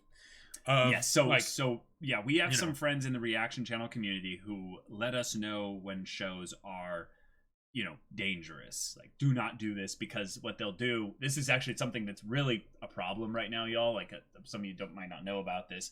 But what's now starting to become a thing with specific Japanese studios. Shout out to Warner Brothers, though. Warner Brothers actually loves reaction channels. They love reaction channels, especially if you are respectful and you edit down for fair use purposes. But there are other channels, what they'll do is they'll let you post things. And then once you've gone past a certain point, then they'll strike, and you can lose your channel. Just like that. Yeah. And that's vindictive. I understand you have 3 days takedown notice. Right, exactly. Which is what I think what actually happened at one point when I accidentally uploaded an Attack on Titan OVA reaction in full accidentally. Oh, uh-huh. And yeah, I was just meaning to upload the timer-based one. I accidentally uploaded the full thing. And they sent a takedown notice, and I didn't see the email. So it just sat there for a while waiting to be made public. Yeah. And we got a strike and stuff like that. But yeah, we'll see about that. What is the possibility of a drunk podcast in the future? I could be tipsy in a podcast. I don't get drunk, and I'm kind of a square with regards to this. But I love having fun with alcohol. I have a decent tolerance. Yeah, I mean, we're big guys. So. We're big guys, so that helps. But I know when I'm about to get drunk, and I have a really good self-control of being like, nope, I'm right there. Stop right here. I'm gonna be goofy. Stop it right now. I'm gonna be goofy. I'm gonna be weird. I'm gonna be tongue loose. A little bit, tipsy. Besides, if you really wanted us to have the equivalent of a drunk podcast, we could just have a podcast at like 5 a.m, and then there you go. Yeah, I'm very interested in checking out ReZero because I still think it has the potential to be one of those isekai that we'll all look back on and go, thank you, isekai, for still giving us ReZero. But I still think ReZero after, what was it, like episode 15, 16 or whatever? 18. Was it that far? 18, yep. It should have just, it should have ended the season and structurally figured out what it wanted to be afterwards. And the thing is that holy crap, it's crazy because it's like a hot dump on itself. It was probably most of the time when I see light novel anime adaptations, it'll be 6 episodes per light novel. Sure. Spice and Wolf, Haruhi, things like that. Yeah. That's what it'll generally be. Which means that it's that extra light novel that they just put on there, it wasn't as good. We'll do Promise Neverland eventually. Wax Casual, I don't know if you knew this, but Promise Neverland is a show that I've been hyped up to watch for 2 years now. And not 2 years, probably a year and a half. But I have a buddy of mine who plays Frisbee. I think the anime just ended. Okay, yeah. With Domestic Girlfriend and stuff like that. Uh-huh. I have a friend who's a manga reader of Promise Neverland. And he's been very good. He has high quality taste. And he's like, you need to watch this anime. He's like, I know you'll never read the manga. So when they do an anime adaptation, watch it. It doesn't even matter if the anime adaptation is not that good. It's still going to be so good that it might get you to he's trying to weasel me into getting into the manga. Right? Oh yeah. And he's like, you need to do this. So I'm hyped to see it, but we're not in any rush to see it because for one, it is one of those studios that they hit a bunch of people a month ago or something like that. Oh yeah. With serious strikes. Some just one, some multiple. Yeah. I don't know if any channels were lost, but I think it scared the crap out of kind of people because basically YouTube gives them all the power to abuse the system as they want, and none of us have an army of lawyers like these corporations do to be no, you're abusing your power. So we could try and study up real quick, maybe. No. Yeah. Just wait a year to react into Promise Neverland so you can react to season 2 right after. Outstanding move. Oh my gosh.